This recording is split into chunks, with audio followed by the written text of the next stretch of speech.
The Office of the UN High Commissioner for Human Rights has called the violence against Rohingya Muslims in Myanmar, quote, a textbook example of ethnic cleansing.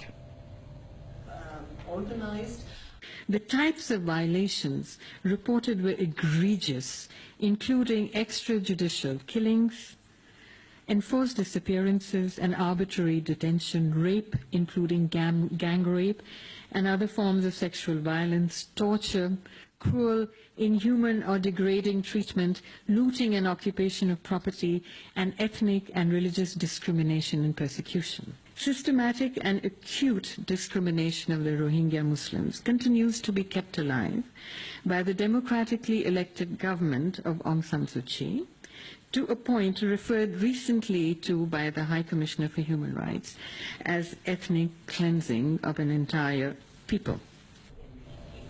Jyoti Sanghera made the remarks in Switzerland. She said testimonies gathered by a UN team from Rohingya refugees last month indicate unspeakable horrors. Meanwhile, 2 UN special advisors say Myanmar's government has failed to meet its international obligations and protect Rohingya Muslims from the atrocities taking place in Rakhine State.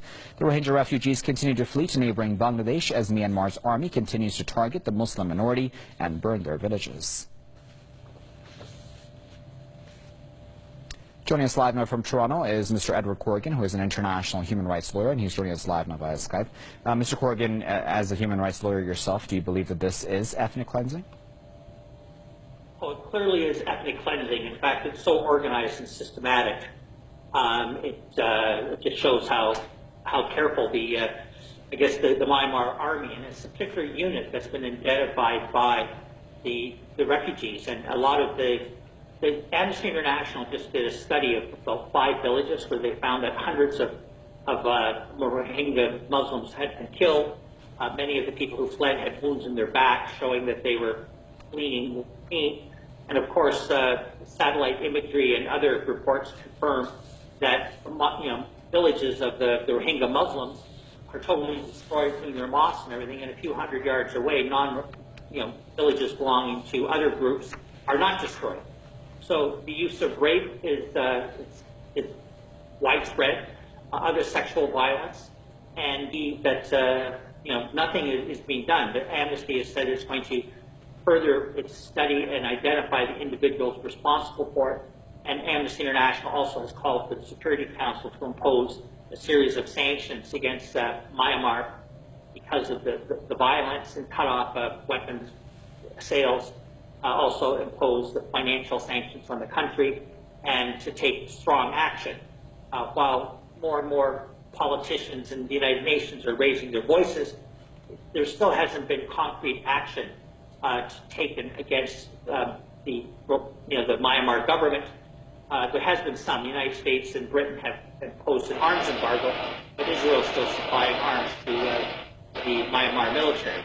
So you're seeing a horrific crisis. 580,000 Rohingya Muslims have fled to neighborhood Bangladesh in a recent period, and there's no prospect of ending. Nobody seems to have the ability to control the Myanmar military, and certainly not the elected civil government in Myanmar, headed by Suu Kyi, who herself is a renowned human rights campaigner and received the Nobel Peace Prize for that. But she says little or nothing about the Rohingya Muslims. So we have probably the worst crisis on the planet right now that's in an active stage. And there are ethnic cleansing. We are destroying whole villages. Hundreds of villages have been wiped off the map, and all this is confirmed by testimony and also by satellite imagery. Okay, Mr. Corrigan, we'll leave it at that, but of course, as always, we appreciate you taking your time out to speak to us here at Press TV.